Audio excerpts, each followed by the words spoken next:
The Daytona 500 on Fox is sponsored by Budweiser. Great times are waiting. Grab some buds. The 2009 winner of the 500, Matt Kenseth, has crashed hard in the tri-oval. He's climbed out of the car. He is okay. He was being bump drafted by Greg Biffle. You're riding with Biffle. Guy in front of Matt can't pick a lane. Easy.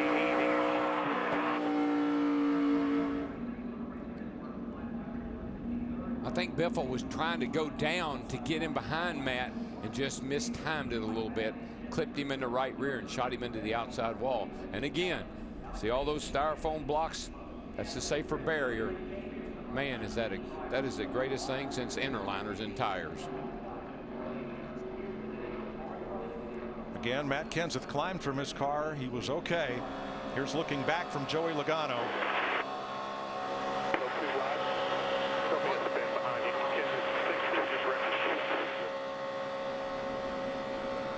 Pretty vicious hit. Here it is on our Fox Exmo cam. And did you see how close he came to taking Montoya out?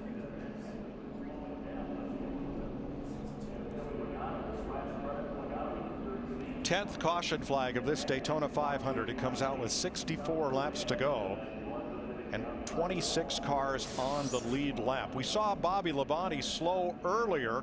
He was trying to get out of potential trouble, picked up another drafting partner. His number 47 continues on okay.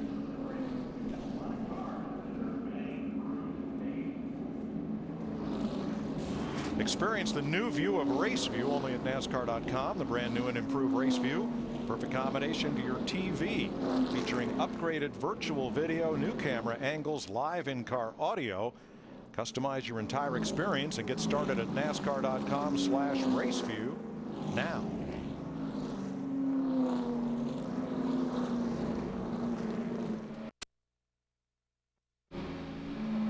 Dale Earnhardt Jr., David Reagan riding around under caution. The 10th one of the afternoon. Mark Martin, who is 1 lap down. Jimmy Johnson 20 laps down after being involved in the big crash at lap 30. Jeff Gordon was also in that 17 car pileup. He is now 32nd, 35 laps down. Greg Biffle 16 laps off pace when he got into the back of his Roush Fenway teammate Matt Kenseth. That green flag you see waving there, that tells the drivers that the pit road is now open. There's a red flag they wave if it's not open, but the green one lets them know, come on in.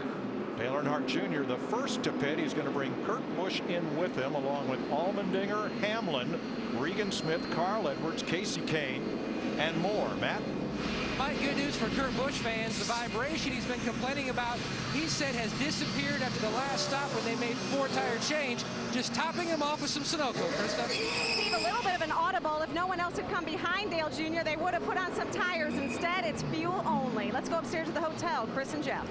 Thanks, Krista. Time for an AT&T race break, and 3 times of the Daytona 500 we've had 11 caution flags. That is the mark, and we are 1 away from that. Again, 19 leaders, 56 lead changes, and currently Clint Boyer is your leader with 63 laps to go. The big one Mike referred to moments ago, lap 29, when it was Michael Waltrip, car owner and driver, into a car driven by David Rudiment. Jimmy Johnson, Jeff Gordon involved and taken out of a chance of winning this. Lap 80, Dale Earnhardt Jr. with the Hendrick cars wrecked in the lead and a chance to win this Daytona 500. Meanwhile, the Richard Childress racing cars that were so dominant last year at restrictor plates, Kevin Harvick blows an engine, Jeff Burton has a problem with an engine, and moments ago, lap 135 with a couple of Ford teammates, and it seems this is Biffle and Kenseth, Jeff Hammond, that just teammates, whether the cars are running hot or they're not quite in communication with who's easing up or doing what. But it's tough to stay in concert as they go around and race and try to win this thing. Yeah, it really is. I mean, we just saw there Greg Biffle 16 laps down. His teammate Matt Kenseth, he's been hanging in there all day long after getting caught up in that wreck, in and out of the lead lap, and all of a sudden now he's totally out of the race. I mean, it's just a crazy. I guess you might say, Daytona 500 so far. Yeah, well, they said it would be unpredictable. Now, Clint Boyer, who is currently the leader of the last 2 Daytona races, he's led with 10 laps to go and wound up not winning the race. The leader at the halfway point, who in this case was Martin Truex Jr., has failed to win the last 18 Daytona 500. So the unpredictability continues, but a little bit of irony with a Richard Childress car out in front after the engine problem. Well, you got them really 1-2 because Paul Menard is now that 4th team at RCR Racing. The key thing is right now, both of them are running the Earnhardt Childress engines. They've got to pay attention to their gauges. Now, Chris, we were talking about earlier, this right here is probably going to be the hardest Daytona 500 to win because mentally and physically it's wearing you down. Now they've got a mandate coming down saying you got to watch your gauges even more so, besides racing and keeping up what's in front of you. So they got a lot of wear and tear going on inside that cockpit right now as a driver. So whoever is going to be the superhero today, especially for RCR, they got to really step up to the wheel. Yeah, you got to watch your gauges, you're working the radio, and also keep your eyes on the road, by the way, going nearly 200 miles per hour. We hope you'll be with us all season long for NASCAR coverage on Fox. It's Phoenix next Sunday. It's like a heat race. You don't have any other track like this.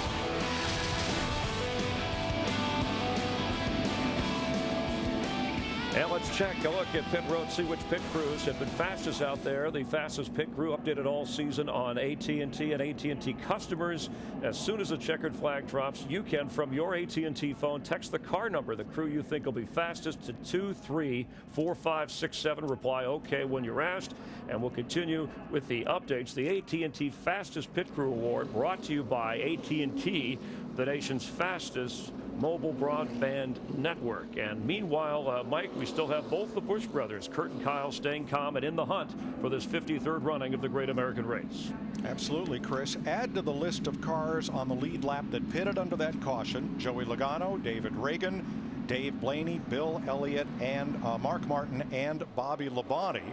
The first 13 cars in the race did not pit under this caution. And good news, Matt Kenseth checked and released at the Infield Care Center. All this strain, physical strain, mental strain we've been talking about, the guy that can be the sharpest come the end of this race, get down to 20 to go, the guy that's still thinking clear, can make good moves and good decisions, could be the guy that wins this race. Brad Keselowski trying to win the 500 for Roger Penske, give Roger his second win in the 500. We listened in under this caution. You all set in there? Oh, I'm all set. I don't know who you're talking to. I haven't heard you. Oh, I'm just riding, man. Just enjoying the good life. Riding around with your top down? I don't know about that. I don't think anybody wants to see me without a top on. I'd almost rather see your brother. Ooh. His brother Brian raced his way into the 500 but got taken out in that lap 30 crash. But Bad Brad's having a big time. And my point about staying sharp and the guy that's the best at the very end here, you make, if you get tired and you start to get, you make bad decisions. You get with the wrong guy, you get in the wrong lane, you hit somebody too hard. You got to be focused and sharp here at the end of this race. I like the move Roger Penske made during the offseason, though. You know, Brad Keselowski is now driving that 2 Miller Lite car, but he's back with his crew chief that he won the Nationwide Series championship with last year, Paul Wolf. Those guys they really complement each other and have great chemistry. Steve Burns. Mike, Clint Boyer, the leader of this race, he just spoke with Tony Stewart directly in the 14, and the commentary was Boyer told Tony that he's going to run for now with his teammate Paul Menard in the 27, but expect the 33 and the 14 to hook up a little bit later in this race. Tony said, you do what you got to do right now. There's still a long way to go. Right up there in the top half dozen, Trevor Bayne trying to win a 5th 500 for the Wood brothers in that iconic looking number 21. The captain still has 2 cars in the hunt, Kurt Busch and Brad Keselowski. Happy birthday, Roger Penske. Turned 7-0 today. Getting set for the green flag. There'll be 60 laps to go in the Daytona 500.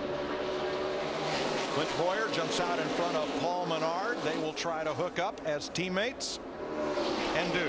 They timed that out perfectly. Looked like Menard laid back just a little bit, give Boyer a chance to drop down in front of him, exactly what they wanted to do. But I got to give a call to Paul Menard.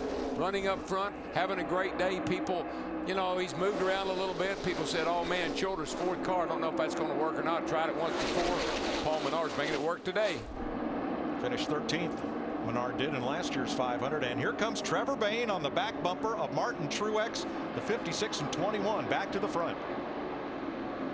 I think you're going to see guys that are really, really serious about winning this race.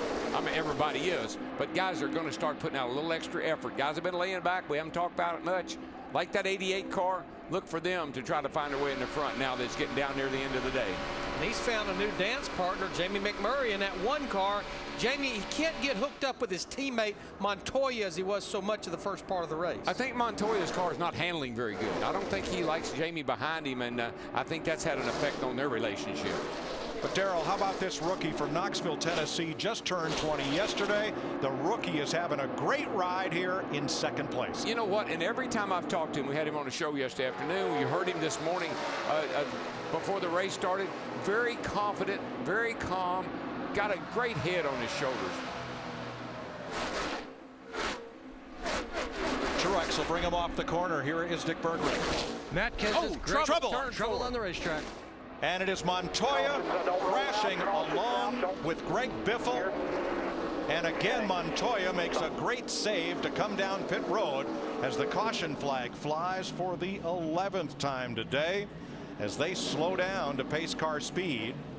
Let's get back to Dick Berggren, who is with the driver taken out in the last incident. Yeah, and you and the Biff are the best of friends. What happened between you two guys? Oh, it wasn't his fault at all. It's my fault for using bad judgment. So our car was pretty beat up, and Mark got to wave around that time, and there was two of us a lap down, both trying to get the lucky dog in the heat of the moment, trying to race up through there. And I've never been in traffic with all the damage from the first incident, and I couldn't control my car very good, and I was trying to work my way to the back, and we were kind of going up through the middle and had some slow cars, and Logano tried to block, and when he did, I had to slow up, and at the same time, Greg just couldn't slow up in time. So it's just should use better judgment, roll around the back, and take what we could get. A lot of action in this year's Daytona 500. Thank you, Dick. This ties the record for caution flags in the 500 at 11. Top of your screen, here they come off turn 4.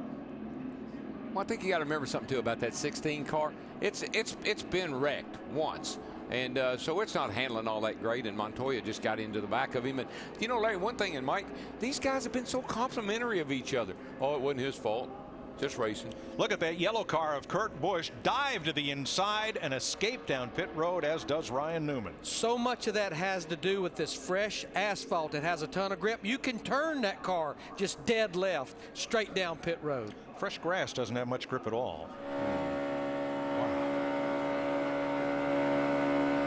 Still clear by 3 out back. Montoya pushing. And he turned the pin on. On pit road now. In the grass.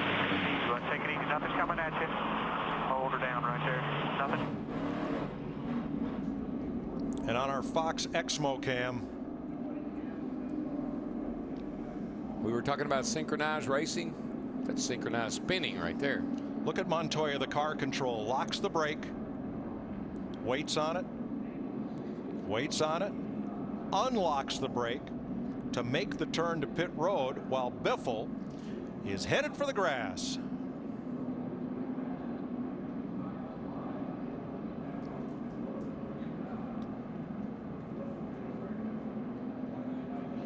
Like a snow plow going through there. Yeah. That nose is tough, though. Look at it. It's eating that grass up, but it's not affecting that nose other than from the wreck. But the part's still there. It's not even moving. We've seen that on a number of occasions.